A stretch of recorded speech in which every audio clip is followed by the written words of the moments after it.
It was a somber day for the world of rock and metal. On July 31st, 2025, legends gathered to say goodbye to one of their own, Ozzy Osbourne, the godfather of heavy metal.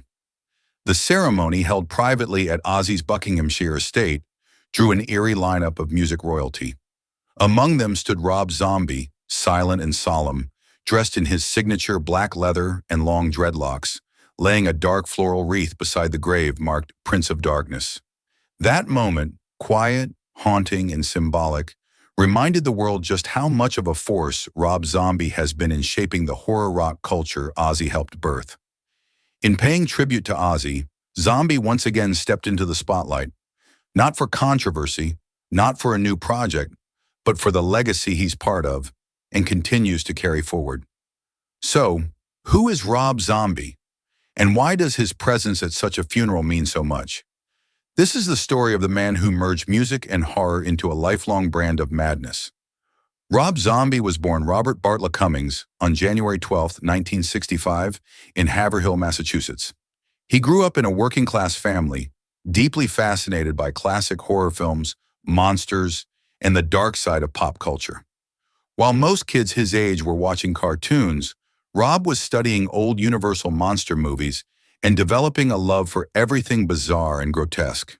He wasn't just a fan, he was obsessed, and this obsession would come to define everything he did. After graduating high school, he attended Parsons School of Design in New York City, where he studied art and began forming his identity as a visual and musical creator. It was there he met future bandmate Sean Yseult, and together they formed what would become White Zombie. White Zombie started as a noisy, experimental art metal band in the mid-1880s. Their early music was raw and strange, drawing from punk, industrial, and B-movie horror themes. But by the early 90s, the band refined their sound, fusing groove heavy metal with a signature grindhouse aesthetic. Their 1992 album, L'Exorcisto, Devil Music Volume 1, was a breakout hit, powered by the track Thunder Kiss 65. With Zombie's gravelly voice, bizarre lyrics, and cinematic stage presence, the band carved out a unique place in the metal world. In 1995, they released Astro Creep 2000, which included the smash hit More Human Than Human. The album went multi-platinum, and White Zombie became a household name in alternative metal. Rob's artistic vision was everywhere, in the music, the videos, the stage sets. It was clear he wasn't just fronting a band, he was building a universe. But in 1998, Zombie decided to leave White Zombie behind and go solo. It wasn't about ego, it was about control. He wanted to take his vision further, and he needed full creative freedom to do it. That same year, he released his debut solo album, Hellbilly Deluxe, and it was an immediate success. Songs like Dragula, Living Dead Girl, and Super Beast became anthems for a new generation of metalheads.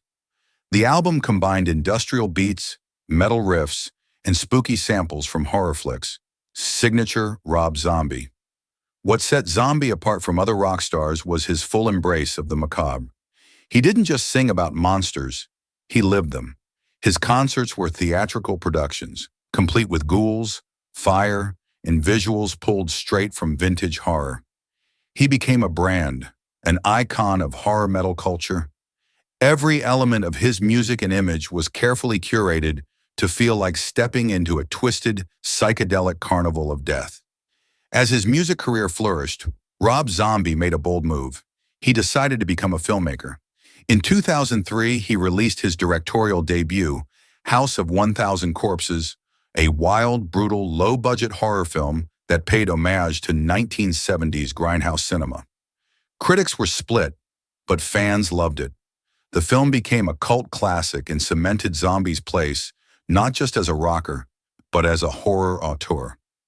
He followed it up with The Devil's Rejects in 2005, a sequel that many critics called a massive leap forward in both storytelling and filmmaking. It was gritty, violent, and surprisingly emotional. Over the next 2 decades, Rob continued to alternate between music and film. He directed Halloween, 2007, and its sequel, bold remakes of the John Carpenter classic. He pushed the boundaries of horror in films like Lords of Salem, 2012, 31, 2016, and Three from Hell, 2019. His filmmaking style, raw, chaotic, and laced with dark humor, divided audiences, but always sparked conversation. Meanwhile, his music continued evolving. Albums like The Sinister Urge, Educated Horses, Venomous Rat Regeneration Vendor, and the Electric Warlock Acid Witch Satanic Orgy Celebration Dispenser showed that he was never content with repeating himself. His 2021 album, The Lunar Injection, Kool-Aid Eclipse Conspiracy, debuted at #1, one on the Billboard Top Album Sales chart, a testament to his enduring appeal. But Rob Zombie wasn't just an artist. He became a cultural icon. His name alone conjured images of blood-soaked stages, screaming creatures, and industrial chaos. He built a loyal fan base that loved him not just for his sound, but for his total commitment to the bizarre. He never toned it down. He never tried to fit in, and in doing so, he carved out a space that only he could occupy. Off stage, Rob has always been surprisingly soft-spoken and private. He's been married to actress and frequent collaborator Sherry Moon Zombie since 2002, and they often work together on his films. Though his art is chaotic, his life is grounded.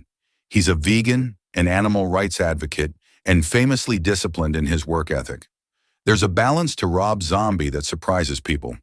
The man who sings about monsters is also the man who wakes up early, works all day, and avoids drugs and alcohol.